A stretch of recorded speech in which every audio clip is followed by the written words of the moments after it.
Warung makan milik Darsono berdiri di pinggir jalan utama Karangwedi, diapit oleh toko kelontong yang sudah tutup di sebelah kanan, dan bengkel motor yang hampir selalu bising di sebelah kiri.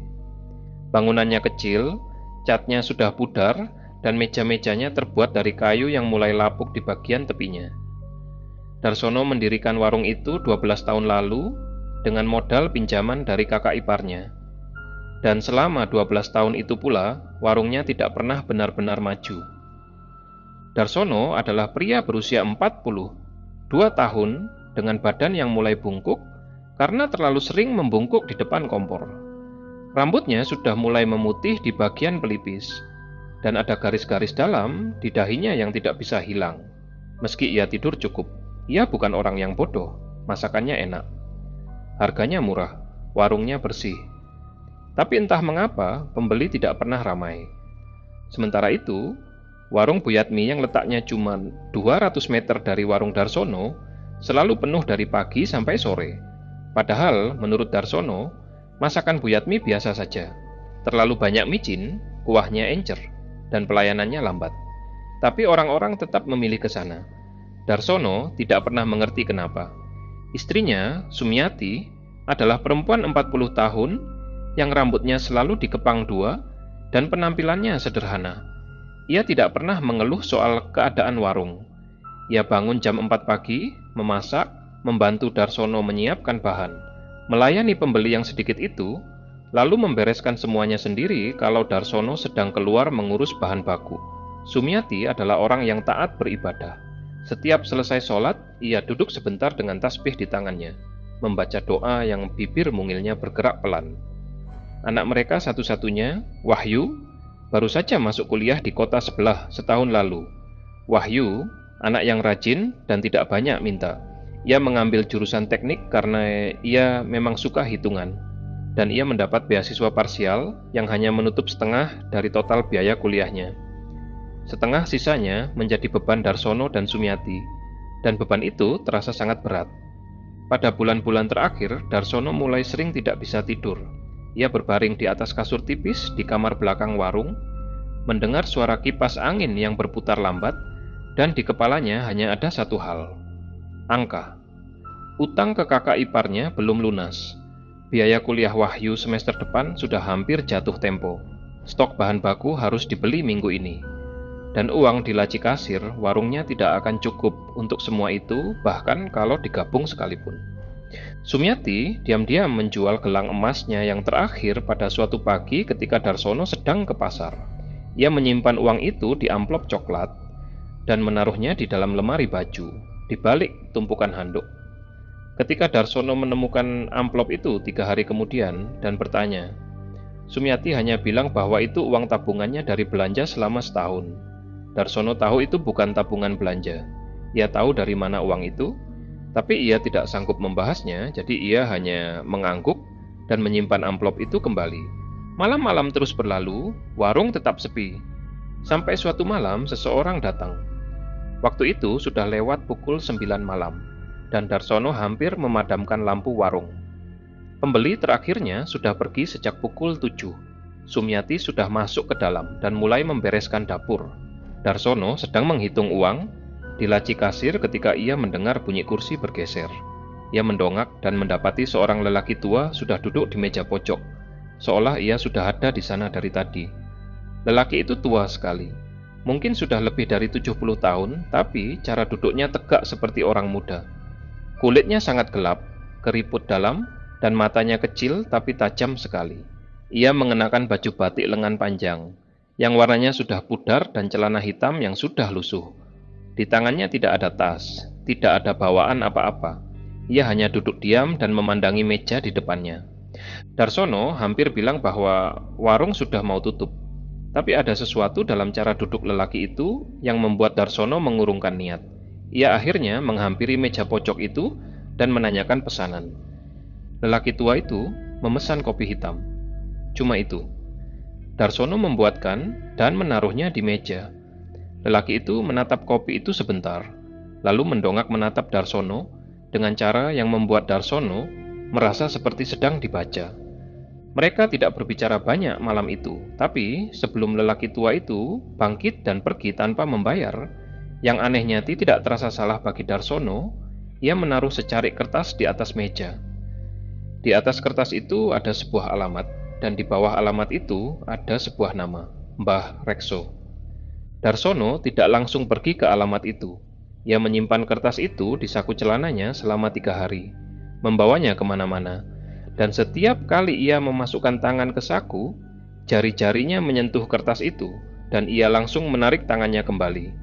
Tapi pada hari ketiga, tagihan dari kakak iparnya datang melalui pesan singkat yang kalimatnya pendek dan dingin. Dan malamnya, Wahyu menelepon dari kos untuk bilang bahwa ia belum bisa membayar uang ujian akhir semester. Suara Wahyu terdengar datar, dan ia tidak meminta, hanya memberitahu.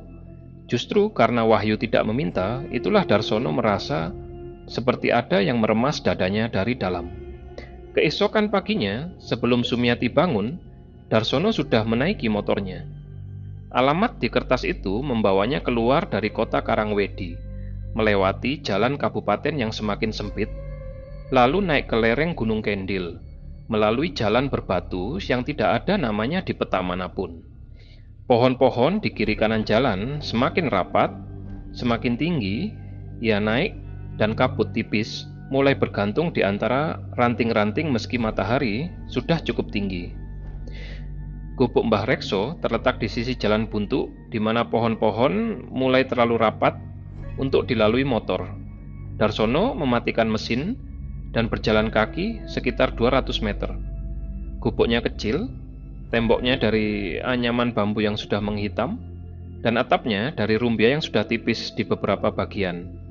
Di depan pintu ada sebuah tungku kecil dari batu, yang di atasnya terbakar dupa. Asapnya naik lurus meski tidak ada angin sama sekali. Mbah Rekso sudah menunggunya di dalam. Ia duduk bersila di atas tikar, di hadapannya ada sebuah nampan kayu kecil, berisi benda-benda yang tidak Darsono kenali. Ruangan itu kecil dan gelap meski siang hari. Cahaya satu-satunya datang dari celah-celah dinding bambu.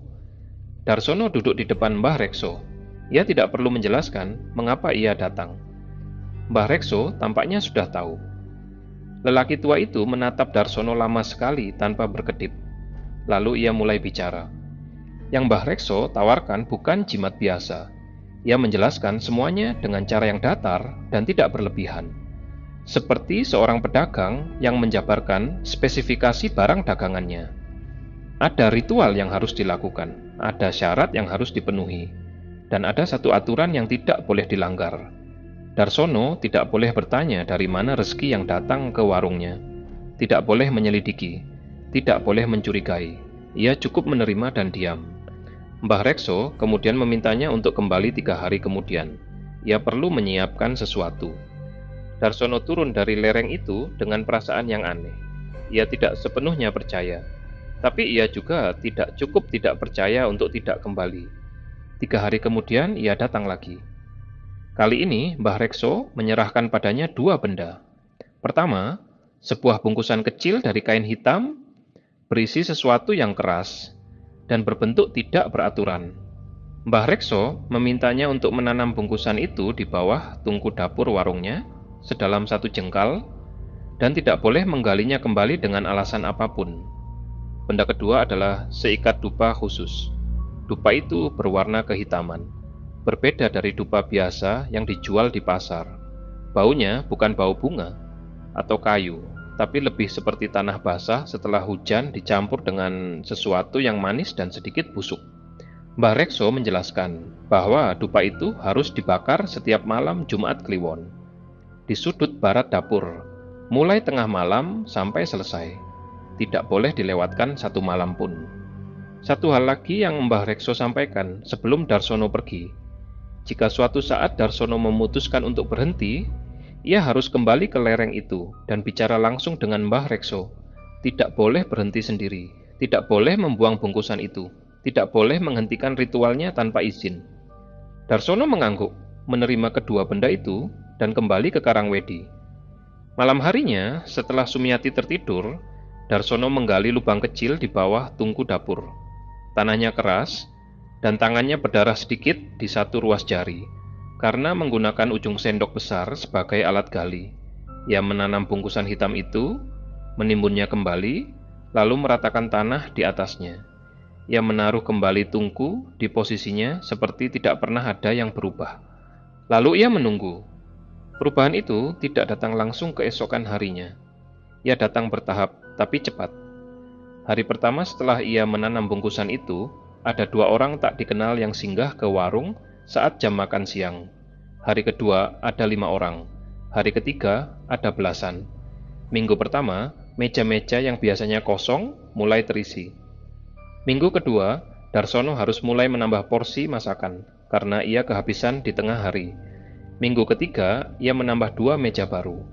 Pembeli datang dari berbagai tempat, ada yang dari Karangwedi sendiri, tapi banyak juga yang dari luar kota, bahkan dari kota besar di sebelah. Mereka bilang mendengar warung ini dari teman atau dari internet, tapi Darsono tidak punya akun media sosial dan tidak pernah beriklan dimanapun. Ia tidak mempermasalahkan itu. Ia ingat pesan Mbah Rekso, jangan bertanya. Uang mulai mengalir. Pertama seperti sungai kecil, lalu semakin deras. Darsono melunasi utangnya ke kakak ipar. Ia membayar biaya kuliah Wahyu tepat waktu, bahkan memberi lebih. Ia mengganti meja-meja kayu lapuk dengan meja baru yang lebih kokoh. Ia memasang kipas angin tambahan. Ia membeli kulkas baru untuk menyimpan bahan baku. Sumiati sangat senang. Ia tersenyum lebih sering sekarang, dan ada cahaya yang berbeda di matanya. Kelegaan yang sudah lama tidak Darsono lihat. Sumiati tidak tahu dari mana semua ini datang. Ia pikir mungkin warungnya akhirnya mulai dikenal orang lewat cara yang wajar. Ia makin rajin berdoa sebagai rasa syukurnya. Tapi ada hal-hal yang mulai Darsono perhatikan, meski ia berusaha tidak memperhatikan. Pembeli warungnya jarang sekali berbicara satu sama lain. Mereka duduk, memesan, makan, lalu pergi. Wajah-wajah mereka tampak datar, tidak seperti orang yang sedang menikmati makanan. Mereka tidak mengomentari rasa, mereka tidak bercanda dengan teman makan mereka. Mereka makan dengan gerakan yang teratur dan sedikit kaku, seperti orang yang sedang menyelesaikan tugas, bukan menikmati waktu makan siang. Darsono mencoba tidak memikirkan itu. Lalu, ada hal lain yang mulai terjadi di sekitar warungnya. Seorang pelanggan tetap dari awal, Pak Wiryo, tukang ojek yang biasa mampir setiap pagi, tiba-tiba jatuh sakit tanpa penyebab yang jelas. Dokter tidak bisa menjelaskan sakitnya. Dalam waktu 2 minggu, Pak Wiryo tidak bisa berjalan dan harus dirawat di rumahnya. Keluarganya membawa dukun, yang kemudian bilang bahwa ada sesuatu yang tidak beres, tapi tidak memberikan penjelasan lebih dari itu. Kucing-kucing liar yang biasa berkeliaran di sekitar warung mulai mati satu persatu. Darsono mendapati bangkainya di depan pintu warung setiap beberapa hari, selalu di titik yang sama, tepat di depan pintu masuk. Sumiati yang membereskannya setiap kali, karena Darsono tidak sanggup menyentuh bangkai-bangkai itu. Sumiati menggalinya di belakang warung dan mendoakannya dengan pelan. Dan di dapur, ketika malam sudah larut dan semuanya sudah selesai, Sumiati mulai mendengar suara-suara.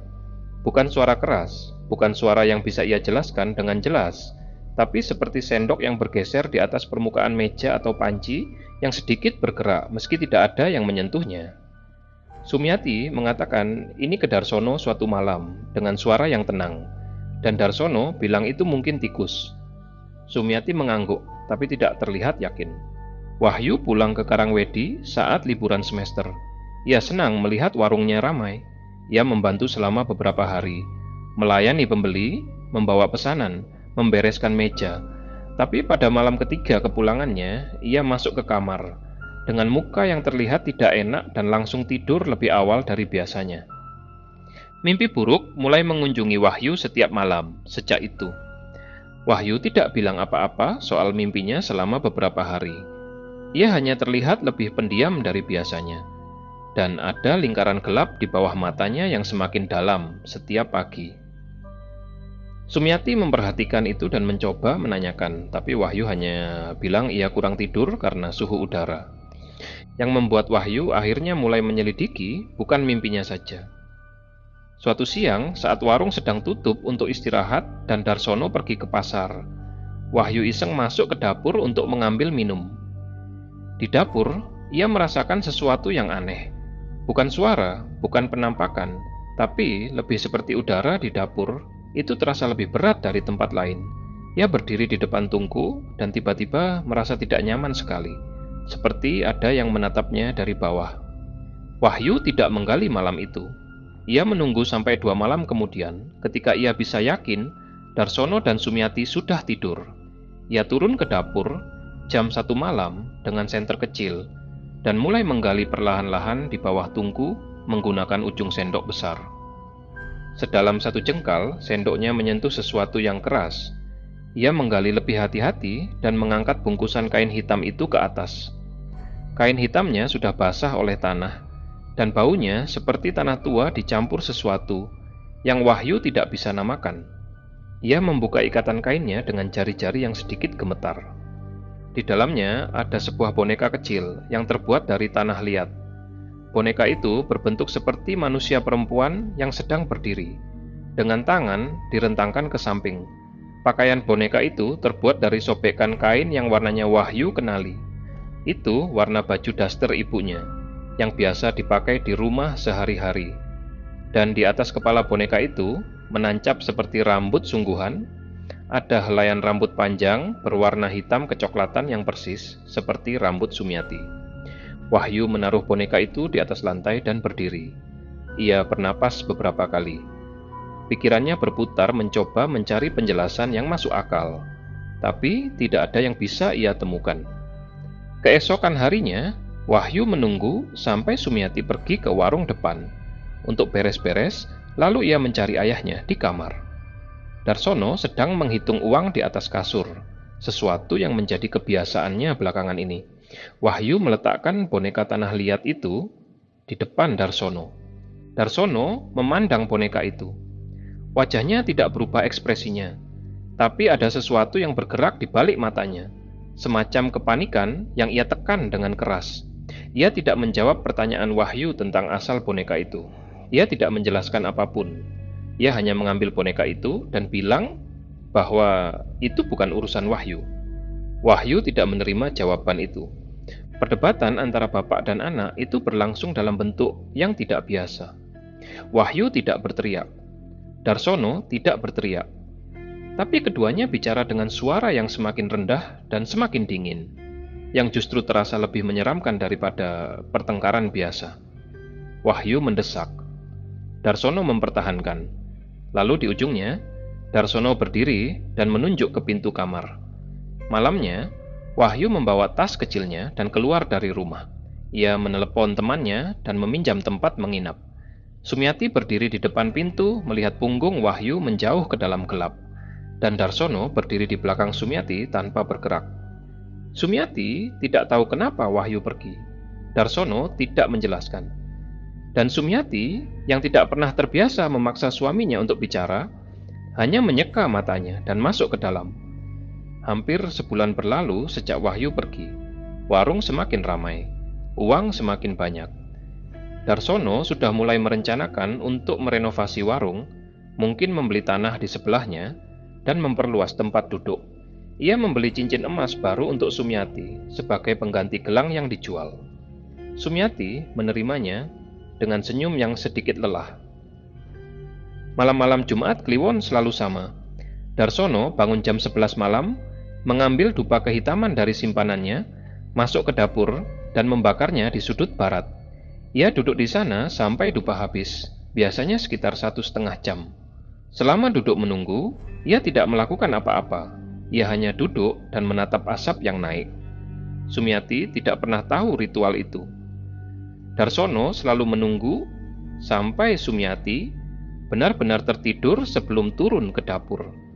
Dan Sumiati, yang tidurnya nyenyak karena lelah bekerja seharian, tidak pernah menyadari bahwa suaminya tidak ada di samping kasur setiap malam Jumat Kliwon. Malam Jumat Kliwon yang itu, Darsono kelelahan luar biasa. Hari itu warung sangat ramai. Dari pagi sampai sore, ia tidak berhenti bergerak. Memasak, melayani, membereskan, lalu memasak lagi. Sumiati pun terlihat sangat lelah.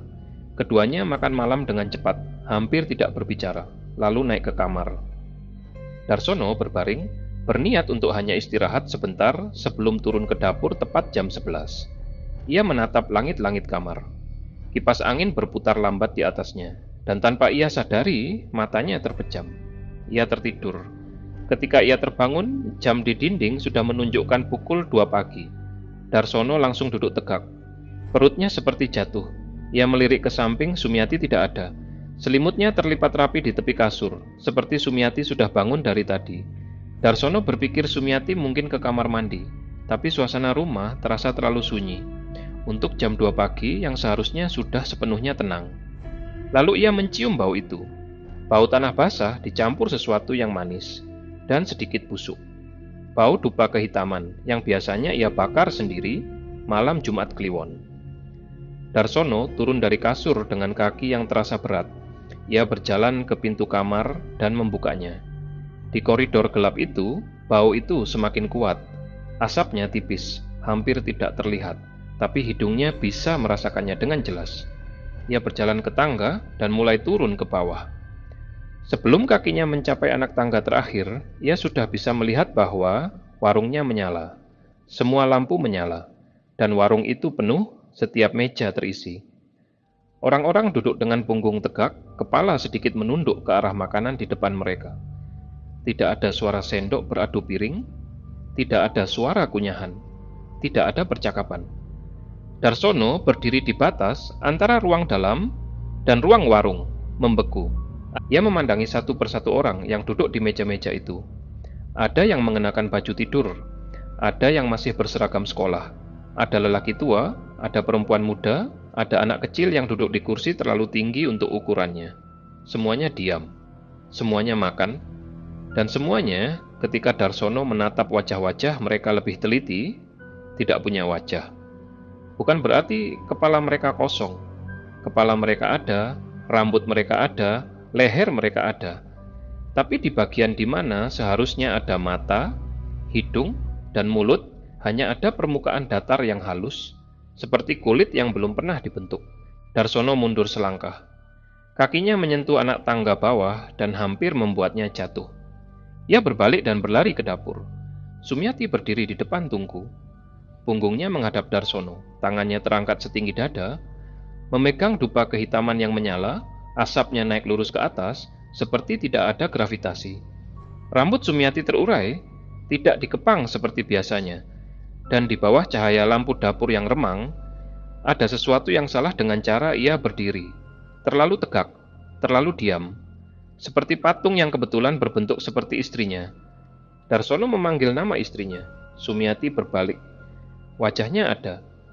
Wajah Sumiati yang ia kenal, dengan alis tebalnya, dengan garis-garis halus di sudut matanya, serta bentuk mulutnya yang sama, tapi matanya kosong. Mata itu terbuka lebar, jernih, tapi kosong. Bibirnya bergerak, dan suara yang keluar dari mulut Sumiati bukan suara Sumiati. Suaranya dalam. Bukan suara perempuan, bukan suara manusia. Dan apa yang diucapkannya membuat lutut Darsono langsung lemas. 3 kata saja, pelan, datar. Darsono jatuh ke lantai dapur. Ia merasakan segalanya berputar. Bau dupa itu semakin kuat sampai ia tidak bisa bernapas dengan benar. Lalu ia mendengar suara dari arah warung depan, suara kursi yang bergeser serentak, suara banyak kaki yang berdiri dalam waktu yang hampir bersamaan. Ia tidak melihat apa yang terjadi setelahnya. Api pertama kali terlihat oleh tetangga dari bengkel motor di sebelah warung, sekitar pukul 3:30 pagi. Ia baru saja bangun untuk sholat dan melihat cahaya oranye dari celah jendela yang menghadap ke arah warung Darsono. Ia berlari keluar dan mendapati seluruh bagian dapur. Warung itu sudah terbakar. Apinya merambat cepat ke langit-langit. Warga berlarian keluar. Ada yang membawa ember, ada yang menelepon pemadam kebakaran. Tapi warung itu kecil dan tanahnya kering, dan api itu bergerak terlalu cepat untuk bisa dilawan dengan ember. Pemadam kebakaran datang 20 menit kemudian dan berhasil memadamkan api sebelum merambat ke bangunan tetangga. Yang tersisa dari warung Darsono adalah dinding-dinding hangus dan atap yang sebagian sudah runtuh. Darsono ditemukan oleh seorang warga yang masuk pertama setelah api padam. Ia duduk di salah satu kursi pelanggan di bagian depan warung yang tidak terlalu parah terbakar. Ia duduk dengan punggung tegak dan tangan di pangkuan, dan di tangan kanannya ia menggenggam sesuatu. Warga itu mendekati Darsono dan menyentuh baunya. Darsono tidak bergerak. Di tangannya tergenggam erat ada sebuah boneka kecil dari tanah liat yang sudah retak di beberapa bagian. Boneka berbentuk perempuan dengan tangan terentang. Wajah Darsono tidak menunjukkan rasa sakit, tidak menunjukkan ketakutan. Bibirnya sedikit terbuka dan matanya terbuka, lebar menatap ke arah meja kosong di depannya, dengan ekspresi yang tidak bisa diartikan oleh siapapun yang melihatnya. Ia sudah tidak bernyawa. Dokter yang datang kemudian tidak bisa menentukan penyebab kematiannya dengan langsung. Tidak ada luka bakar di tubuhnya, tidak ada bekas asap di saluran napasnya. Jantungnya berhenti, tapi tidak ada tanda-tanda serangan jantung. Polisi mencatatnya sebagai kematian yang perlu investigasi lebih lanjut, tapi investigasi itu tidak pernah menghasilkan kesimpulan. Sumiati tidak ditemukan di dalam warung, tidak di dapur, tidak di kamar, tidak dimanapun di dalam atau di sekitar bangunan itu. Warga mencari sampai siang hari, polisi mencari selama beberapa hari berikutnya. Nama Sumiati masuk ke daftar orang hilang di kepolisian Karangwedi, dan kasusnya tetap terbuka tanpa kemajuan. Wahyu tahu tentang kebakaran itu dari telepon temannya yang tinggal di Karangwedi. Beberapa jam setelah kejadian, ia mengendarai motor ke Karangwedi dan tiba saat matahari sudah tinggi. Ia berdiri di depan warung yang hangus itu dan melihat kursi di mana ayahnya ditemukan, yang sudah dipindahkan oleh polisi, tapi bekasnya masih terlihat dari posisinya. Di saku Wahyu masih ada foto boneka tanah liat yang ia ambil diam-diam malam. Ia menemukannya sebelum dikembalikan ke Darsono. Ia berdiri di sana cukup lama, memandangi puing-puing itu, lalu ia memasukkan tangannya ke saku dan memegang ponselnya. Ada nomor di kontak ponselnya yang ia simpan dari sebuah kertas yang ia temukan di saku baju kotor Darsono beberapa minggu lalu saat ia masih di rumah dan mencoba membantu mencuci baju. Nomor itu tidak pernah ia hapus. Meski ia tidak tahu mengapa ia menyimpannya, ia tidak menelepon nomor itu. Ia hanya berdiri di sana dengan angin kering Karangwedi yang membawa abu halus dari reruntuhan warung. Wahyu adalah satu-satunya yang selamat dari keluarga kecil itu. Dan yang paling berat bukan kehilangan itu sendiri, melainkan kenyataan bahwa ia tidak akan pernah mendapat jawaban atas pertanyaan-pertanyaan yang memenuhi kepalanya. Di mana ibunya, apa sebenarnya yang terjadi malam itu, dan apakah semuanya sudah berakhir atau belum. Di lereng Gunung Kendil, gubuk kecil dari anyaman bambu itu masih berdiri. Tungku batu kecil di depan pintunya masih menyala, dengan seutas asap yang naik lurus ke atas, meski tidak ada angin, atau justru karena memang tidak ada angin yang berani mendekat. Dan di dalam, Mbah Rekso duduk bersila di atas tikar, dengan nampan kayu di depannya, menunggu